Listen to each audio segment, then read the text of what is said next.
We started this series because, frankly, Albany has a reputation for being a violent city. Gun violence is an issue here, but it's also an issue everywhere.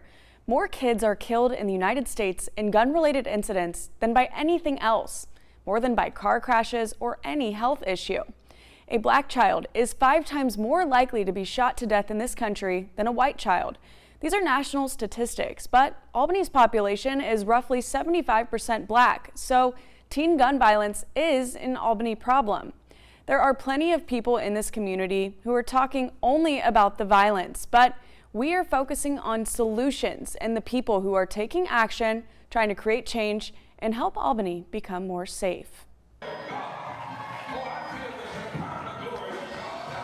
Bishop Frederick Williams looks at crime through the lens of a minister, but he's also impacted as both a father and grandfather. When there is a homicide or there's a mugging or somebody's hurt, the first person they call is church.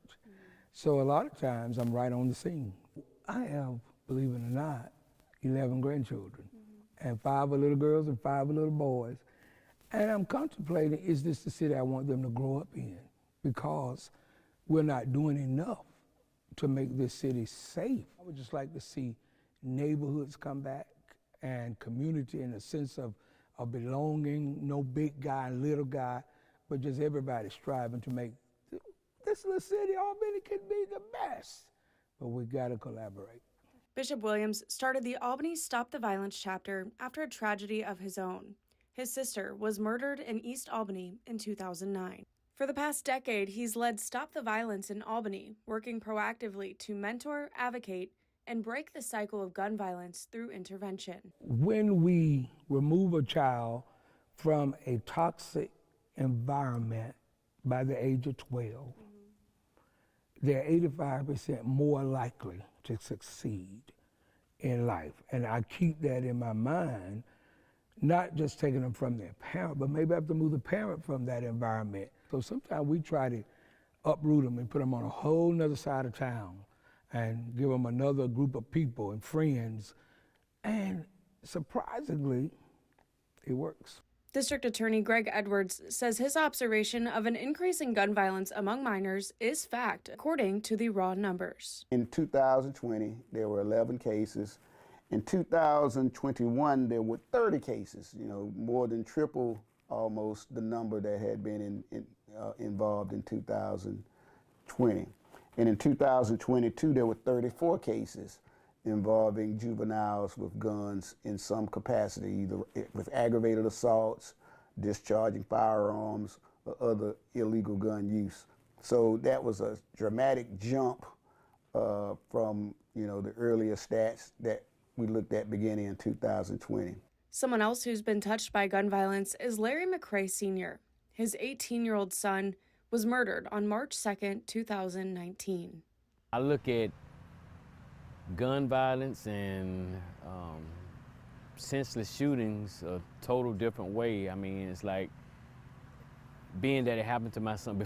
Prior to my son, you would hear somebody got shot and, oh man, but now that I'm an actual victim, and with it happening so much on and on and on, it's like every gunshot, it affects me, myself, mentally, different. But McCray also believes there is a way to break the cycle.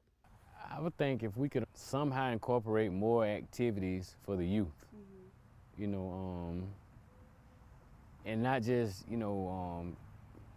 little happy-go-lucky activities. I mean more on a spiritual side, more religious, more religious events and stuff like that to get, our youth involved in everything. Because one thing about it, we're straying away from, Christ and Christ-like activities and stuff. Edwards also says religious organizations are a great place to start. To develop more and more opportunities for young men and women to meet with positive role models that can help in their character development. When Stardust 2 Skate Center shut down, many wondered what there is to do for young people in Albany. We spoke with multiple city leaders. Many say hobbies and interests rather than leisurely activities result in a more positive, healthy, and fulfilling life.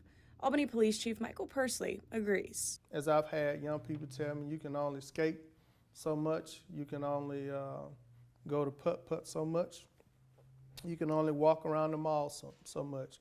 But you have to have something for them to do that's going to stimulate them, keep them engaged, and show them that it's a whole world out there, and really add to that. Rodriguez Thomas founded Our Kids, Our Future. The organization hosts food giveaways, back-to-school drives, and even kickball games.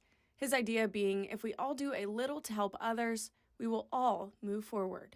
And once we find that love and passion on what they love and find out we home into it and we create something so beautiful. That's why this city wasn't called a good life city for nothing. It births amazing people, and there still are amazing people here. But we just have to home into it and say enough is enough. And if I do my part, I don't have to worry about nobody else. So Our Kids, Our Future is simply doing their part to say if nobody cares, we care. For Larry Jr., music was his escape. Albany is so filled with talented, people. My son, was one, and I know he inspired a lot of his friends, to get involved with music. Them going into a studio creating a podcast, or them going into a studio and making music, these kids just need something to utilize their time. And I think a lot of these places don't have anything for these kids to utilize their time. And so I don't mind as a devil's playground, and I think a lot of these kids have nothing but time. Please consider more roles of how could we change it instead of judge it, I was angry than anyone when my sister's life was taken. But looking deep and deeper than his exterior, I saw a little boy who was trapped in a system who would be locked up the rest of his life without parole.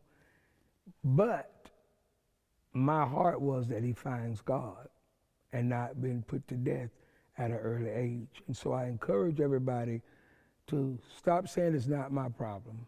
It's all of our problem.